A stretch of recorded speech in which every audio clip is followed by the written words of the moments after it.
Pada pertengahan abad ke-19, di sebuah desa kecil bernama Mahalat Nasr di Mesir, lahirlah seorang anak bernama Muhammad Abduh pada tahun 1849.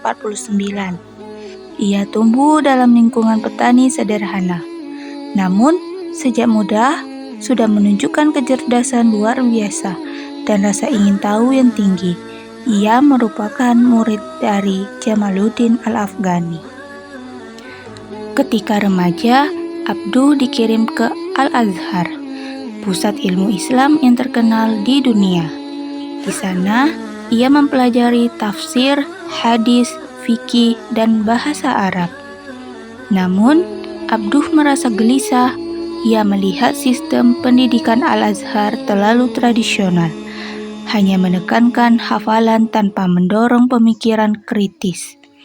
Ia ingin Islam tidak hanya menjadi warisan masa lalu, tetapi juga panduan hidup modern. Pertemuannya dengan Jamaluddin Al-Afghani, seorang tokoh pan-Islamisme, menjadi titik balik dalam hidupnya. Dari Afghani, Abduh belajar pentingnya kebangkitan umat Islam melalui ilmu pengetahuan, akal, dan kemerdekaan berpikir. Keduanya kemudian bekerja sama dalam gerakan pembaharuan Islam dan bahkan sempat diasingkan karena aktivitas politik mereka yang menentang kolonialisme Inggris di Mesir. Adapun karya beliau yaitu Risalah Al-Waridat, Risalah Tauhid, Tafsir Al-Manar. Beliau wafat pada tanggal 11 Juli 1905.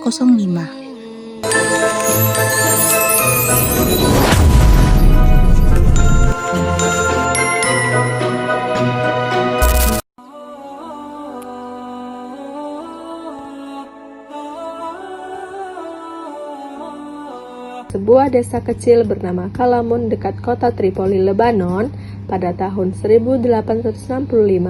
Lahirlah seorang anak laki-laki yang kelak mengguncang dunia pemikiran Islam. Anak itu bernama Muhammad Rashid Ridho.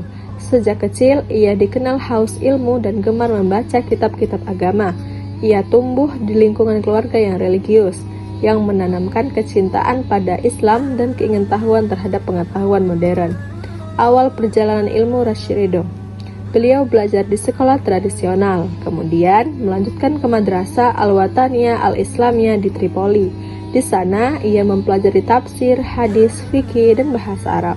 Namun, pikirannya mulai terbuka ketika ia membaca karya Jamaluddin Al-Afghani dan Muhammad Abduh, dua tokoh pembaharu Islam yang menekankan pentingnya akal, kemajuan, dan kebebasan berpikir dalam agama. Ketika dewasa, ia memutuskan berhijrah ke Mesir untuk berguru langsung kepada Muhammad Abduh. Dari sinilah perjalanan besarnya sebagai pembaharu dimulai. Pemikiran Rashid Ridho. Sebagai murid setia Abduh, Rashid Ridho mewarisi semangat pembaharuan Islam atau tajdid. Ia percaya bahwa Islam tidak bertentangan dengan ilmu pengetahuan modern, dan bahwa kemunduran umat Islam bukan karena ajarannya, tetapi karena umatnya menjauh dari nilai-nilai asli Islam. Kemudian, pokok-pokok pemikiran dari Rashid Ridho. Kembali kepada Al-Quran dan Sunnah, ada karya dan pengaruh. Rashid Ridho dikenal luas karena majalah yang didirikan, Al-Manar. Pada tahun 1898, majalah ini menjadi wadah ide-ide pembaruan Islam dan menyebar ke seluruh dunia Islam, dari Mesir, Turki, hingga Nusantara. Ia juga menulis kitab tafsir monumental atau tafsir Al-Manar yang menjadi cerminan pemikiran rasional dan pembaruannya dalam menafsirkan Al-Quran. Kemudian, untuk dari warisan pembaruan Rashid Ridho, Rasyid Ridha wafat pada tahun 1935 di Mesir, namun semangatnya tetap hidup dalam pergerakan modernisasi Islam di berbagai negara. Banyak tokoh setelahnya seperti Hasan al-Banna, pendiri Ikhwanul Muslimin, dan para cendekiawan Muslim Indonesia terinspirasi oleh ide-ide Al-Manar. Ia meninggalkan pesan bahwa Islam harus menjadi agama yang hidup, bergerak, dan membawa kemajuan, bukan sekedar tradisi yang beku.